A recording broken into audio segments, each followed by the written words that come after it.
Hi, it's Kim, Mr. Truck here. This is my 2014 Rancher 420, and it's a 5-speed with electric shift. These things are bulletproof. I've got 3 of these Hondas. I've got 2 ATVs and 1 side-by-side. My oldest son has one just like this. We've taken them all over the Rockies and Moab, and they are fantastic machines, very durable. They'll last you a long time. All we do is change oil. My son's, all we did is put a battery in his the other day. He's still got the same tires. I put some big tires on here. These are taller than the factory when I did that to get my snow plow on here. And that all worked out. And these are really big grips on these. I think they're called ripsaw. And they're great for snow. And of course they climb rocks fine. But big tread on them. And that worked well with the snow plow. The snow plow comes with it. And it's free and clear. I just got the title all paid off a couple years ago. So anyway, you get a clean title. It's got a brand new battery put in there. It's been sitting inside since the pandemic started, so I ended up putting a new battery in it. First time we touched the battery in all these years, since 2015 when I bought it new. And this rascal, it's 4-wheel drive.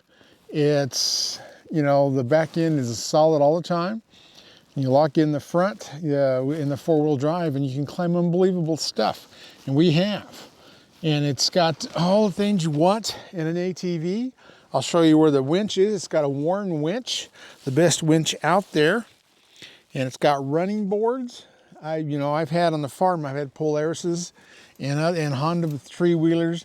All he had was foot pegs. Well, I had a neighbor, he actually had his foot hanging down, going through a pasture and hooked the barbed wire that was stuck in the ground, and that just totally mutilated his poor leg. Pulled it clear underneath the machine, underneath the back tire. So these running boards really protect you. So I have running boards on every machine I have as far as these ATVs and side-by-sides. Protects you. And you got, the front rear brake, you got all these things. And the reverse is a button you push, pull back the left lever. And the gas tank is right here. It's none of that crap sitting up here. It's right on the front and the side. Very easy to fill the gas. I really like the way they located this. It's got, of course, the racks front and back.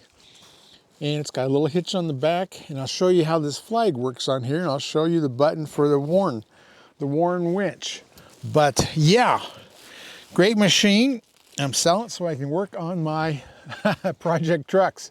We moved out here in the country, way out in the country, and I sold my other project trucks, and of course I bought new ones. I got this 94 Dodge Durango that my friend, the mechanic Ruben, Colorado Transmission in Greeley is working on. And he's also working on my 1996 GMC 3/4 ton 2500 with a 4-inch lift and 3-inch body lift. And we're putting transfer case and rear drive shaft on that. So I need to sell some of this stuff so I can pay for some more projects. And then I want to get a 4-seater side-by-side so I can take more grandkids with me at a time. So we've got plans, and this is the one I've had the longest, and all mine I bought new, and I've really enjoyed these Hondas. But let me show you some other things. Don't go away, Mr. Truck.tv. We'll be right back.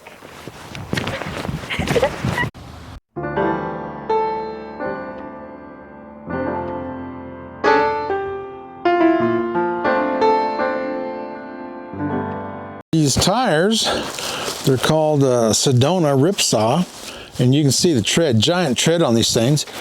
They're bigger than what was factory on this. I made them taller so that there's more room for the snow plow brackets underneath there. It's got full skid plates under it. It's adjustable shocks.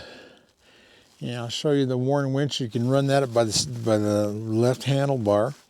But these are AT2 126x9 R12. Very cool tires, great grip. We got steel wheels on this, none of that aluminum stuff. All steel, it's made to go off-road. It's got full body skid plates under it. And it's an easy one to change oil on too. And the panels just pop off, the seat pops off. And up here, I wanted to show you my flagpole. This flagpole is a 5/16 instead of a 1/4 inch. We've had a lot of those 1/4 inch ones. We get those skinny ones on there, and then we have to bolt it to the back rack and then fold it over by your handlebars when you're going onto a toy hauler or into your garage, and we usually end up breaking those 1/4 inch ones. Well, this one is 5/16, made to move around. I'm going to show you how this works, because this bracket here, all you do is twist it and you can slide the pole down. So I've got the pole down below the machine. I do that when I'm loading it, and then you can run it all the way up or pull it clear out. If you're transporting the ATV, pull it clear out. I love these things. Show you a little bit about how this works. You can see that handle right there. I'm going to loosen it up. I have it just hand tight. And watch me slide it around. Yeah, I'm going to show you how this works. Of course, I use a crescent when I'm on the road, but you loosen this up and you can go way up in the air. I think it's 10 feet long. And you're going into your ATV, or your trailer, your toy hauler trailer, or your garage, and you just run this back down. This is so cool. Works out really well. And that's much better than the one that you bend over your handlebars and it eventually breaks on you. This is 5/16, so this works really well. So I like having a flag on, so I'm going over these hills. People can see I'm a-coming. Up here in this compartment, this flips up and in there. Up here in this compartment, this flips up and in there is your radiator cap and your overflow cap. Everything's pretty convenient on this.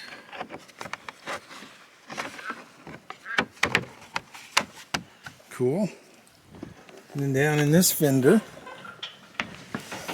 there's your reservoir for your coolant. It's right there where you can see it every day, and it's right on that top line where it's supposed to be. And this door here is where your dipstick is on your engine. That's awesome. It's all nice and convenient with little doors here and there. And then here is your four-wheel drive shifter. It's in two-wheel drive now. It's nice and convenient. Everything's really easy to get to. Now too, I want to show you. There's your electric shift. Up and down. There's your light switches, and right there, that is your winch, in and out. It's right there by your thumb. So you can reach everything with your hand right close to it. So there I am, I can hit all the shifter buttons right there, the electric shift, the lights, and the winch. But this puppy always starts right up. It's fuel injected, of course it starts right up. Even got a full tank of gas. But also on this puppy, this is it's got a kill switch, it's got electric start, but it's fuel injected. It's so much nicer having fuel injected. We have 4 ATVs, one my son has, and they're all electronic ignition, or they're all fuel injected but one.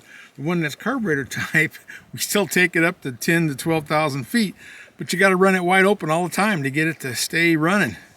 That's because it's a carburetor. You either got to change jets or do a few things, but we've gotten by just going wide open everywhere we go with it. But this one, the fuel injection starts so well. There's no choke, there's no messing. You just push the button, it starts every time, just like your newer cars and trucks. This ATV, this Rancher, this 420 5-speed electric shift Rancher, it's spent its whole life in a garage or in a barn, except when we were riding them. When we're, of course, riding them, they're at night back in the toy hauler. But this thing's always been inside, except when we're on the mountain. Really in great shape. The plastic, there's no cracks in it. There is some scrapes from riding them, but there is no cracks in the plastic. There's nothing wrong with these tires. It's just awesome. Here's my 12-volt plug. I've taken this and plugged it right into Honda's wiring harness. It's made to do that. Real easy install. I had to cut the hole out, put it in there, and then we use that for air compressors and for phone chargers and CB, all that stuff. Really came in handy. Here's a snowplow. I bought this from Cabela's, and it's worked really well. It's spring-loaded, bolts, 2 pins hold it up underneath, and then you push this lever here, and you can swivel it left and right. It's got little skid plates on it for depth gauges, but it's done well for us. Haven't used it in a few years, but yeah, that's a Cabela's snowplow. Hi, it's Kent with MrTruck.com. Another review, a product review for trucks. And this time it's Roadmaster Active Suspension. Now, I've heard about this for years and years and years.